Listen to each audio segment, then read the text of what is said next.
Hey everyone, welcome back to the channel. Today with a new video about the Tesla Model 3 performance. You're wondering why I'm filming a voiceover right now. I forgot to film the introductory scene of this review. But anyways, I hope you enjoyed the video and stay tuned.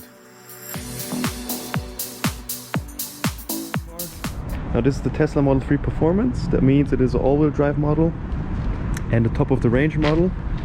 It has 377 kilowatts of power output, which is good for 0 to 100 kilometers in 3.3 seconds and a top speed of 261 kilometers an hour. Now the battery capacity I think is around 82 kilowatt hours, which is good. It depends on your driving style. If you're a more spirited driver, probably something around 450 kilometers. If you're a very efficient driver and the circumstances are perfect, you could maybe see a high 550, 570 kilometers, but that really depends on your driving style. So technically or realistically, the range is something between 450 and 550. Alright, coming to the spec of the car. Now this Tesla right here comes in the dark blue color scheme, which is very nice. Personally, it's my favorite color of this car. Then we got these full LED matrix headlights, which also can beam out parts of the oncoming traffic at night. Then you got your fog lamps right here, and part of the performance package are these 20-inch alloy wheels. Personally, the variants before look much nicer than these. I mean, these have a cool color, but I don't know, it looks kind of weird that this middle part is so big. Then behind those we got red Tesla brake calipers, which also are part of the Tesla performance package, and actually not too large disc brakes, but still it stops for very fast and good.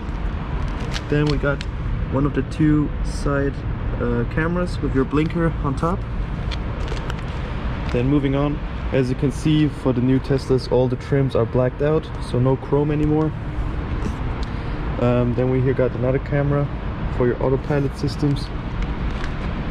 Then as always you got this huge panoramic sunroof, which you cannot open, but still it looks very nice, especially when you're sitting inside of the car. Then the same wheels at the back, also again 20-inch, wrapped in Pirelli P0 sport tires. Moving to the back, another feature of the performance model is this carbon fiber lip right here, and the red line under the dual motors. At the back we got a charging port right here, as you can see. Now, as I know, Tesla is one of the most fastly charging cars ever. With the supercharger network, I mean, you can fill up this car 80% in less than half an hour, which is just amazing and really is a bonus point of this car. Then we got these full LED rear tail lights, and down here your rear view camera. Alright guys, coming to the interior of the Tesla Model 3, we got a few new updates compared to the first generation of Tesla Model 3s, starting with this side door panel. Now we got this beautiful open pore wood side trim here, wrapping all around here from the front all the way to the middle of the door. Very cool touch. Then we got this nice microfiber or Alcantara side trim, your standard window controls and your door controls. Then a medium or largely sized side door bin. I mean, you can easily fit large bottles of water in there. Then you got this nice large wood panel reaching all through the width of the front. Very nice, but I personally think, or I would have wished that you could choose a few options or trim levels. For example, this is now the black interior, so you can only get it with this open pore wood. If you would have got the white one, you would have that brushed aluminum look, which personally looks better than this wood, but yeah, it would be nice if you could choose what kind of trim you would have. Then we got this standard Tesla steering wheel, just two buttons. It's a small steering wheel in my opinion, like not the normal standard larger ones, but still you have a good grip, you have a comfortable grip. It's also not too thin, has a nice feel to it. Then we got the standard gear lever and your windshield wipers and blinkers. Then you got this large screen here in the middle. I think everybody knows what this screen is about and what it can do and what it shows. I mean, here you have your car and your speed.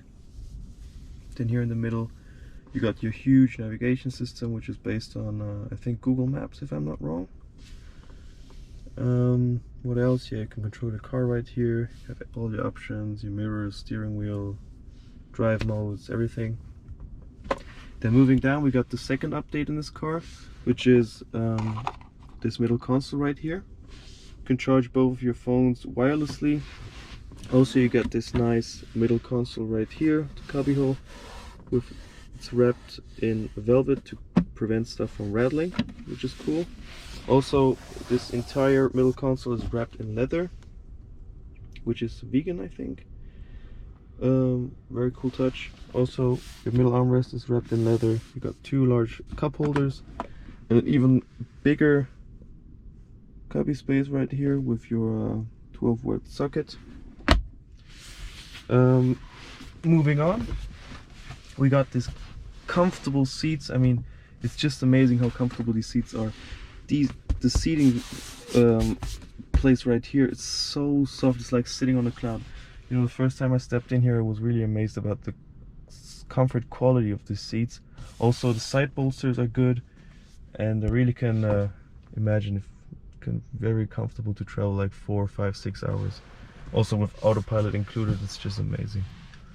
Moving up, we got this frameless rear view mirror, your two interior lights, and this huge panoramic sunroof, which you cannot open, but still very cool feature of the interior right here. Then you got your standard flippable sun visors, which is cool. Let's move to the back of the car. Oh, another cool touch are these aluminum pedals. All right, moving to the back of the car. Here we don't have any trim like in the front, which is very unfortunate, I think, but it would have been a cool touch. Moving in here, we got a seamless floor, so no drivetrain hump or anything, which is very nice. Again, these seats here in the back, same for the front seats, very comfortable, very supportive.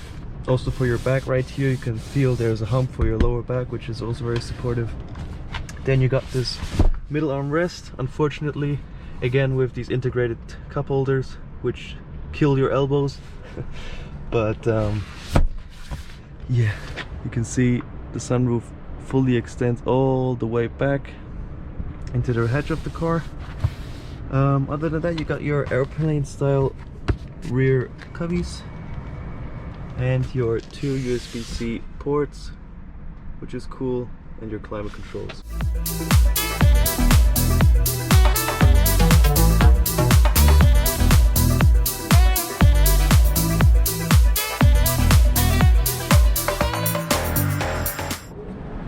Alright, another new feature is the electronically controlled rear hatch. Previous models don't have these. I think since the 2021 early models or late 2020 models they added this electronic rear hatch.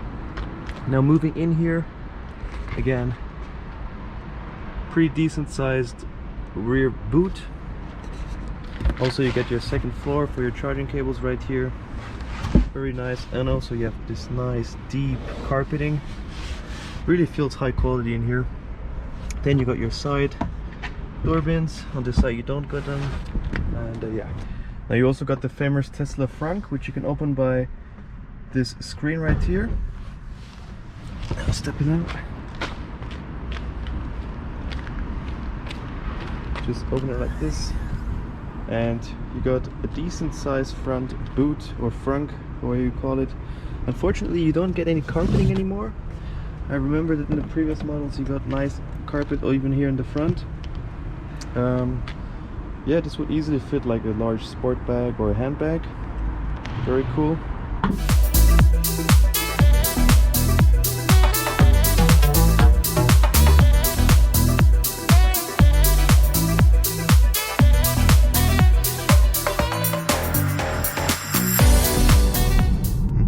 Alright guys, coming to the driving style or driving experience with this car. So the first thing I noticed, as I already said, were these comfortable seats. They're really like you're sitting on a pillow or on a cloud. It's really very, very nice.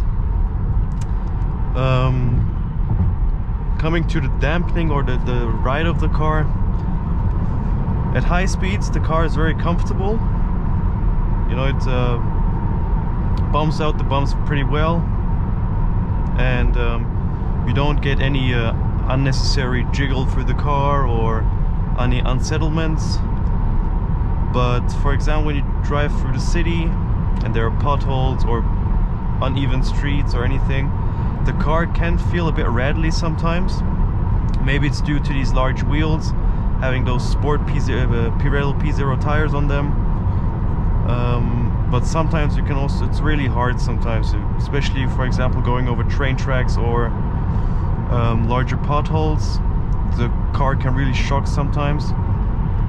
Other than that, when you go into corners, let's say on the Autobahn or any windy roads, the car stays pretty flat, which I'm amazed about, because normally these electric cars, because they have these heavy batteries, sometimes lean quite a lot in corners. However, this one just stays flat, and it really gives you a good confidence while driving fast on the streets. For example, as you can see now here in this fast corner, when I accelerate a bit, the car just stays completely flat. Like, you don't get any big body roll, or the car doesn't push you outside. You know, sometimes these heavy cars push or have a huge understeer. However, this just stays stable, and it doesn't jump around a lot. Also, the steering waitens up as fast as it adapts to your speed. When you're going slow through the city, you can just control the steering with the finger, for example, because it's super light and very comfortable to use. However, when you're on the Autobahn, for example, and going 120, 130 or even 200, the steering adapts automatically and gives you a very, very nice, very comfortable ride. What you can do is also adjust adjust the steering through the settings. You can have it in comfort or in sport. Same goes for the drivetrain. Here in this performance model, you can even have the drift mode or track mode, where you can individually select, let's say you want to have 80% of the power at the rear, 20% at the front, or all the power at the rear. It's really adjustable and very, very customizable to your own preferences, which is very nice in my opinion. It's a cool feature that Tesla gave this performance model. Something similar like to the drift mode in the AMGs or in the BMW M cars, you know, the all-wheel drive models. Now when it comes to in-car or cabin noise, this car is pretty decent, especially when you're going in the cruising speeds like 120, 130 kilometers an hour. You don't get any rattling from the doors or from the middle console. So overall build quality is very good, much better than let's say the first generation of the Tesla Model 3s. However, as soon as you go faster, let's say 180 or 200 kilometers an hour, you really hear those huge tires on this car. You get quite a lot of tire noise from the left side of the door cabin, for example, or also this glass roof here is nowhere as noise cancelling like a normal roof, so you get some wind whistle up here when you're going higher speeds. However, the side windows have double laminated glass. That means, that eliminates also a lot of noise. But I think that is also a new feature to this car, as I have the information that the first generation of the Tesla Model 3 didn't even have that, so cabin noise was even worse. But overall, just going cruise speeds, also putting it in Autopilot, for example, like this, it's very relaxed, no hassle. You can just, you know, always one hand on the steering wheel, but you also could take it off and just relax. You have these comfortable seats, comfortable ride. Also, the Autopilot is very smooth. Sometimes it could lose its way when there are too many construction sites or too many lines. but then the car also tells you to take over. Other than that, overall ride quality is very good in this car, very comfortable to drive, and I really can imagine like going on long road trips, like 4 to 5, even 6 to 8 hours, no problem with this car. Also with the supercharger network, I could imagine that you have really no compensations compared to other combustion engine cars, because really the supercharger network is so good. Also now in Europe they're really expanding it everywhere all the time, so that's very nice. And that is also the part where Tesla is, I don't know, like 5 years ahead of other manufacturers. One, the Autopilot, and secondly the supercharger network. Those two parts really Tesla dominates the market. When it comes to overall visibility, here in this car it's actually very good, because you have so much window space and so much lighting in this car. And also you can just press here and activate the cameras, and then you can see like behind you 2 sides of the car, which is very cool. I really like that. And one thing which sometimes can get you confused, or you need to get used to, is the speedometer being here on the right and not in front of you. But that's just only a matter of days, or I don't know, maybe a week, and you're used to it. What I also really like is this one pedal driving with the Tesla. You can adjust the braking power of this system, but I just put it on max, so I can only use my right foot to push the throttle, and then whenever I have to brake I just lift off the throttle and the car brakes on its own. It's very nice. It's very comfortable, especially going through city traffic or even any other traffic, which is very nice. Very convenient. Alright guys, thank you for watching my video about the Tesla Model 3 performance. I hope you enjoyed the video. If so, leave a like, subscribe, and stay tuned for many more videos to come.